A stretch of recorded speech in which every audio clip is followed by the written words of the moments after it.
Bonjour chers étudiants, dans le cadre du module technique et langage audiovisuel, la leçon d'aujourd'hui s'articule autour de la profondeur de champ. On va d'abord essayer de définir ce qu'est la profondeur de champ. La définition de la profondeur de champ, c'est la zone de netteté qui s'étend en avant et en arrière du plan de mise au point. Donc, il s'agit d'une notion purement technique. Au cinéma, les problèmes sont les mêmes, mais la notion de profondeur de champ a une importance beaucoup plus grande, car la caméra est amenée à filmer des sujets qui se déplacent et elle se déplace elle-même.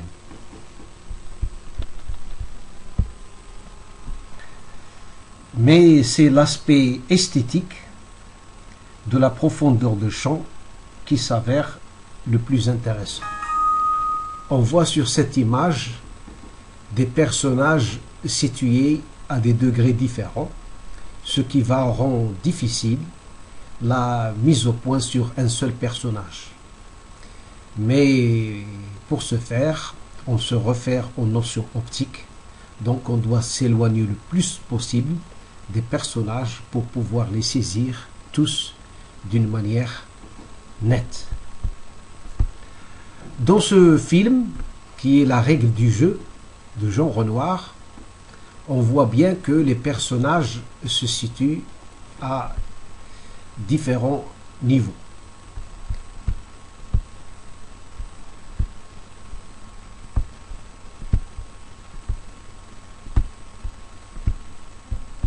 Et c'est un film qui relève maintenant des classiques du cinéma, réalisé par Jean Renoir, le réalisateur français.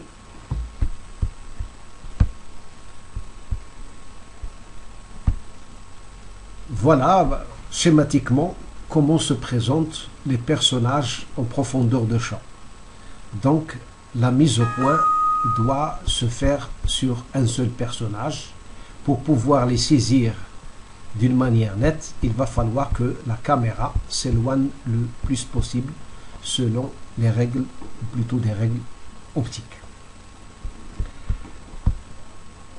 Voilà un film qui relève aussi des classiques du cinéma, Citizen Kane, 1941, où réalisé et avec Orson Welles, que nous voyons sur ce film. Dans ce film, Orson Welles a eu recours plusieurs fois à la profondeur de champ. Voilà encore une scène de la règle du jeu du réalisateur français Jean Renoir, où l'on voit par exemple que les personnages sont saisis à plusieurs niveaux.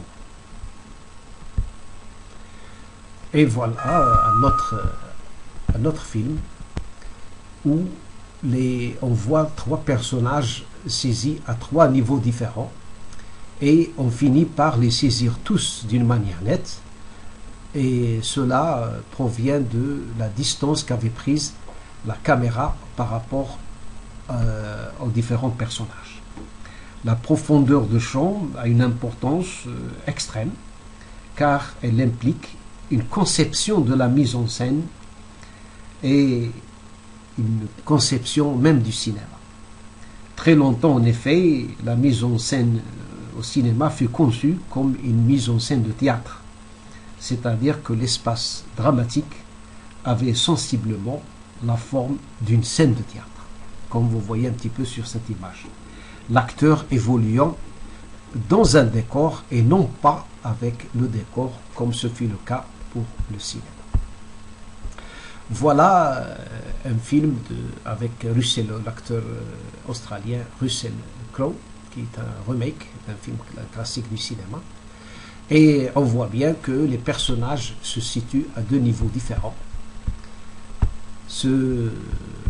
Mais ils sont tous les deux saisis d'une manière nette.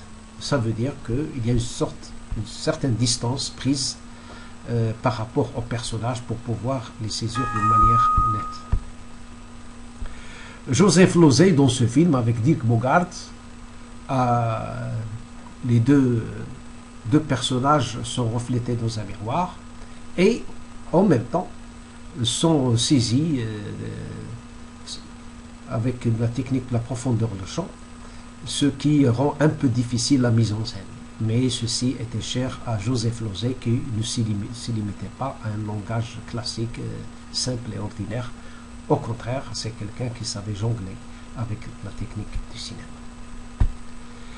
Et là, on peut dire que la profondeur de champ est née avec le cinéma lui-même, sachant que l'un des premiers films réalisés par les Frères Lumière, produit et réalisé par les Frères Lumière, l'entrée en gare d'un train à la gare de La Ciotat,